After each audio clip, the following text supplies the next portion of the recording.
Hello and welcome to Living Legacies of the Ozarks. We're so happy that you've joined us today. My name is Hayden Head. And my name is Sue Head, and we're here on the campus of College of the Ozarks in the Tractor Museum.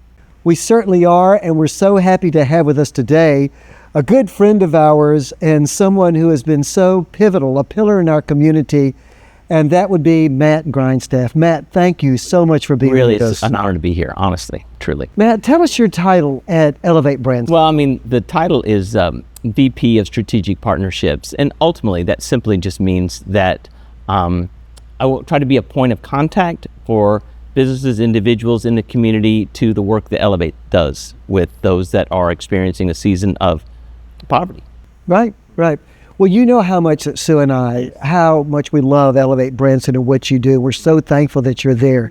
Sue? I was going to ask Matt, how did you come to be associated with Elevate? A lot of things are started or initiated, and you have no idea where they're going to lead. Relationships are started and friendships are birthed. And I had known someone on our board for many, many years. And I was working somewhere in town, and my wife, I knew that I was ready to make a change. And my wife, she would say, just hang on. And I'm like, nothing happens if you hang on. She goes, just hang on, just wait. And ironically, like a week later, I got a phone call from a friend and a board member. And it's nice when you have the relationship, the friendship where you can just be honest.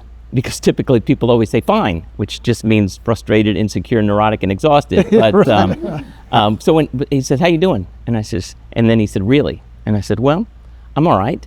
And so he just mentioned, he said, "I've got an opportunity perhaps for you." And he said, "Why don't you come see me?" And I did. And he offered 3 things for me to do. And he said, "I want to pay you to make a switch." And I said, "Okay." And so it just started from there. I mean, I really had nothing to do with it. It was just an opportunity that the Lord is orchestrated, and that this person who has been very influential in my life kind of took the initiative. Mm-hmm. And so that's really how it wasn't any part of any master plan. I'd never been in nonprofit before. Well, how long have you been at Elevate now? Almost 4 years. Wow. Almost 4 years. They've gone quickly. They have. You talked about being a point of contact and building relationships, and so much of Elevate is about relationships. Certainly. In so many ways. Why don't you just give us a sense, for someone who's not familiar with Elevate Branson, of the kind of programs that you have? There's a variety of programs. There's everything is orchestrated around moving people to transition out of poverty. In fact, that's our goal. And so the only way out of poverty ultimately is to work. And so many of the folks that we serve have had difficulties in their life, and they are not prepared to enter the workforce. In fact, what's interesting to me is that so many people do not have IDs. And honestly, if you've been incarcerated or if your parents have moved around a lot and you've lost those documents, you can't be employed without an ID. But it does cost money to get an ID, so you're kind of in a catch-22.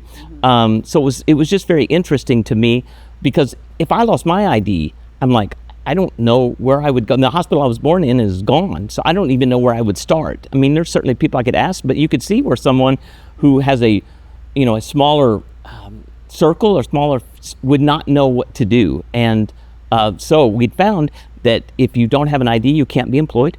If you're not employed, you have no proof of income. You can't live even in extended stay motels. And as a result, you're living outside where it would be impossible to maintain or retain the personal hygiene it would take to get or keep a job. Mm-hmm. So it was very interesting to me to see how they simply want to help people take that next step and at least discover what that is. Mm-hmm. I used to use this, maybe a long answer to a short question. It says in Proverbs 29, it says, where there is no vision, the people perish. But I always say, conversely, the opposite is true. Where there is vision, the people flourish. And we have to help them see a vision beyond mere survival. Mm-hmm. So there's a lot of people that are merely trying to survive. And they talk about, or people say, why don't you plan? Well, a single mom with 2 kids, planning is simply, or survival is simply paying or feeding those children that day. So anyway, that's what we want to do. We want to provide those next steps and walk alongside with people as they make those transitions. What do you think are some of the barriers that people face trying to find employment or just trying to move forward? I think some of the barriers is we make a lot of assumptions in life, and one of the assumptions is that other people have not had obstacles. Whereas in our business panel night, people share some of the obstacles. We have to determine a better response, or kind of when we do hit roadblocks, how are we going to respond to them? And that they know how to interview. Every interview I've ever had, it was game on. And so many people do not realize that they're not looking someone in the eye, not being prompt, fidgeting, answering a cell phone. I mean, if nobody's told you that, how would you know? How would you know? So we want to provide feedback so that people in a non-threatening environment understand the importance of presentation. And then we want to connect people as begin to find out what their passions are, to connect them with that. I'd given you earlier a story about a young man named Josh. Josh had come to Branson to take care of his father, but he had struggled with addiction. He struggled with alcohol, I believe. And so he went through Standing by the Door, which you guys know is local recovery. And upon completion, he went through Elevate Work. Someone had introduced him or invited him, and he went through Elevate Work. And he found out through taking care of his aging father that he enjoyed healthcare. He enjoyed that field. So rather than work in restaurants, we invited Pamela Quinn from Cox Healthcare to come. And she told him, she said, when you get done, finish this program, but here's my card, come see me. She was able to get him involved in the CNA program. He just last month started the RN program. And as a result, he took a picture, which is on that flyer, of his first day at work, and his first day, or his first paycheck, he put $100 in a retirement account. And so what was interesting is he said, I am no longer merely surviving and dulling the pain with alcohol. I am now finding a new life and a new future in serving people. And he loves it. That is an incredible trajectory of someone's life that we would not necessarily know without recognizing that they too are on a journey, and we simply want to help them along. Yeah. You know, I love what you're saying, because I mean, we all feel compassion for each other and for people that are having a hard road. We want to do something, but the wonderful thing about Elevate is, I mean, you have the heart of Christ that you're bringing to people, right? You have that compassion, and you also have these concrete steps and these programs that help them move beyond their situation. And part of it is recognizing what the difference between immediate and apparent needs are and ultimate needs. The ultimate needs that people have, that many of us have had for years, we don't recognize, and that is a sense of personal dignity, and that comes from working. That's why we don't necessarily hand out, defining the difference between emergency giving and sustained, and the other one is just community. I mean, people thrive in relationship, and so oftentimes we forget that. That is truly, to have someone call you by name means a great deal. Someone you both are familiar with is Carla. And Carla would tell you the pivotal moment is that when she came back to Elevate, she was invited to church there with Gateway, I believe that's correct. And she said the next time she came back, they remembered her name. We forget how important it made her feel valuable. It gave her a sense of worth, something as simple as that. And Carla has gone on to influence and affect hundreds of Absolutely. people. Some of the most desperate people she reaches out to. And she has that heart, but it all stemmed from someone recognizing a dignity that was that she needed to be reminded of. That we are indeed products of our past. We don't have to remain prisoners of it. So that's what's encouraging to see. You know what I love about that story about Carla, and really about all of us, is if we look in Scripture, God did not use the perfect people to do his greatest work. He used the messy and broken, that's all of us. He did indeed. But I love when somebody has a story that they can then turn, and they have so much compassion because they've been there before, and they're trustworthy to the person who's in this situation that's hard. Certainly. So And I think a big part of it, I think sometimes people go, what could I do? I'm like, you have to do nothing more difficult than simply in giving someone your attention and to listen. It really comes down to that. I'd heard somewhere, I don't know if it's true, that 50% of all doctor visits are simply to have an audience with someone who's going to listen to what troubles you. And I don't really doubt that that's true. And for someone to listen is unbelievably therapeutic. But then to walk alongside them, not to do it for them, but to walk alongside them, it's imperative. Well, Matt, that brings up, you were talking about Elevate work, and the way that people can get involved in that, of course, is by being mentored. Yes. So they are walking alongside people that are trying to develop soft skills, right, that are trying to improve their situation. Could you just speak to that a little bit? Because there's some people that are watching that might say, I would like to do that. I would like to walk beside someone who really wants to move beyond where they are. Well, certainly we have classes held both spring and fall. Donna McConkey is the director. Simply, I would come into Elevate anytime or call. I'll put you in contact with her. And we have mentor orientations, and you'll be with people who have done it. I believe we have 22 students this semester. And because we do tracking 2 years after graduation date, 86% of those who graduate the program are still employed. I mean, I will match that against any government statistic there is. And so it is simply that is what Donna would call the secret sauce, which is absolutely true. You're helping to hold people accountable. You're helping to help crystallize their own goals and to help them determine what steps you need to take to get there. And so it's imperative. I mean, nothing more than simply showing up for someone is such an encouragement. Yeah. I love that the organization is just designed to help people have hope. Because the hopelessness, being stuck in a motel room with just, it's not even a vision of what it could be, and y'all get a front row seat of seeing that every day. It's amazing the people that have come that have been suggested by others. There are people who've come for, it's interesting because some people move at different rates. I mean, there are people that will come and charge their phone and get some water, and they just are, it just takes them a little bit longer. But as you walk by and you say hello, and you talk to them by name, listen to them for a bit, it's amazing how comfortable they get, enough to take one more step. We're not asking them to do, to do anything they're not ready, but we try to get them ready to take that next step so that they can begin to see a future beyond survival, which is imperative. You know, one person I would just like to mention too, and I know you would as well, is particularly with regard to Elevate work and just an incredible legacy of giving, would be Doug Lay, who has probably taught 40 classes, 50? Yeah, he has. Somewhere in that range. Yes, he has. It's an unbelievable commitment to helping people that need someone to walk beside them, like you said. Right. I mean, I really could speak the rest of this time about Doug. I think Doug has no idea the impact, ongoing impact, past graduation.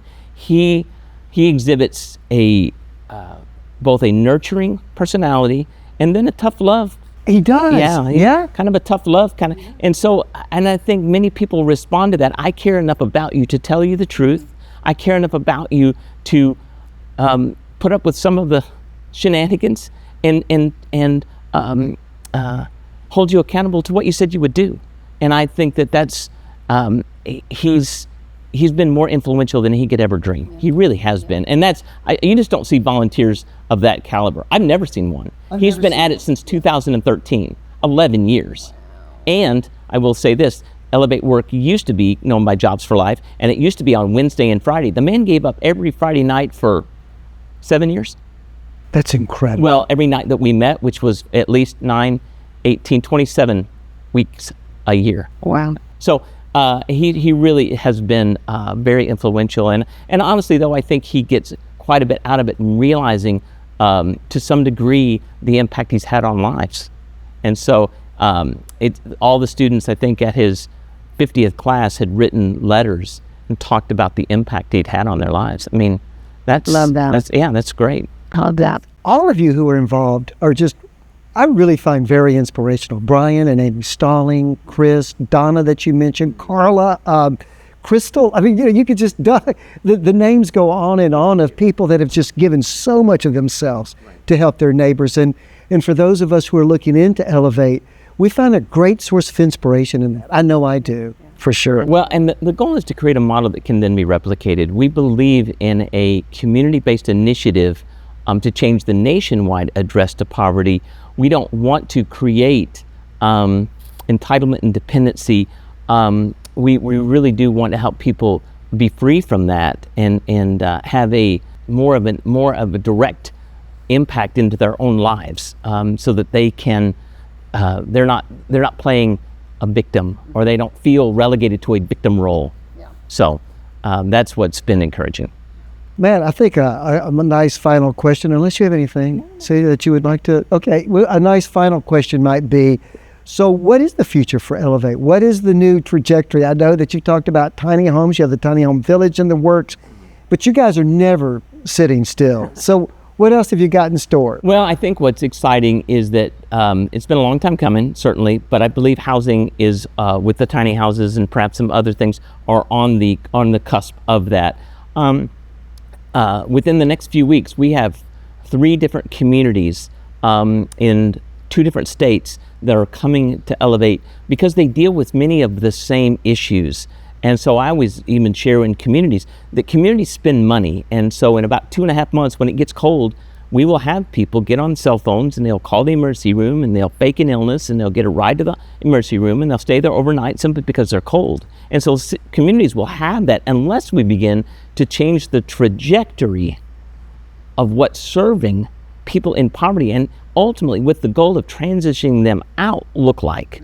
What are the mechanics of that? What is the methodology of that? What is it that we need to shift our thinking? We can't shift behavior or adapt method until you shift your thinking as to how are we best going to help them. The best way to help them is to help them transition out. Even with the kids programs. I mean, people are very passionate about kids, as are we. We have several kids programs.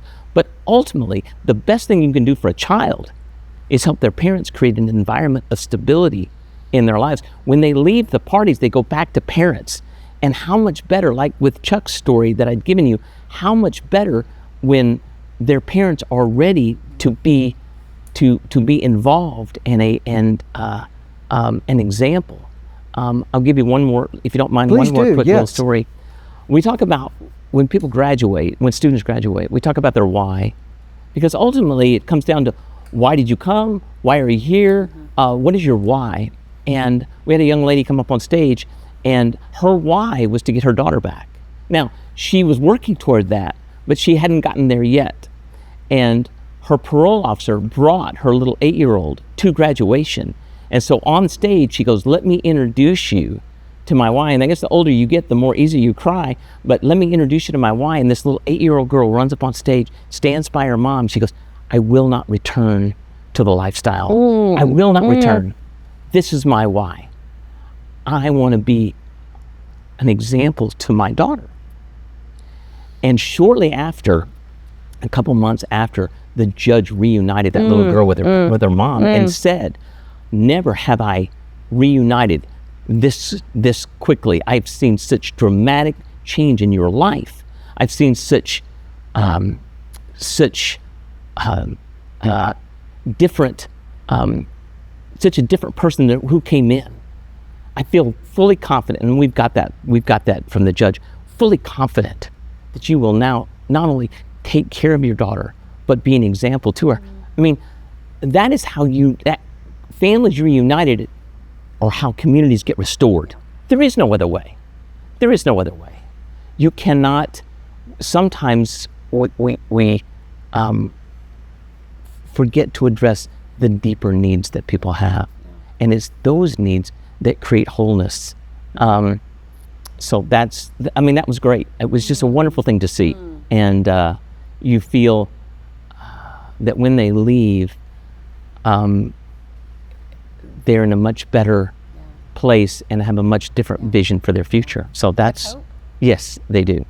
And a community of support behind them. When they graduate is the end of their class, but it's the beginning of the relationship.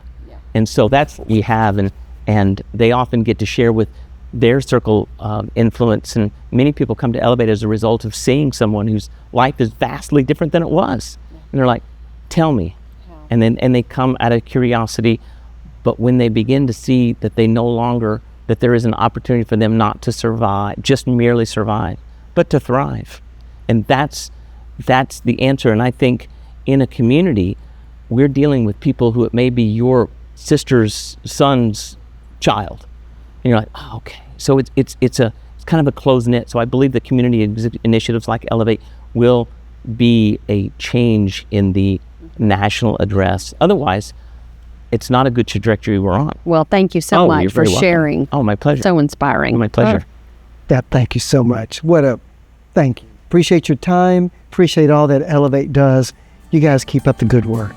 Well, you're very welcome. Thank you. Thank you. Thank you. And thank you for joining us here at Living Legacies of the Ozarks. We hope you have a great day.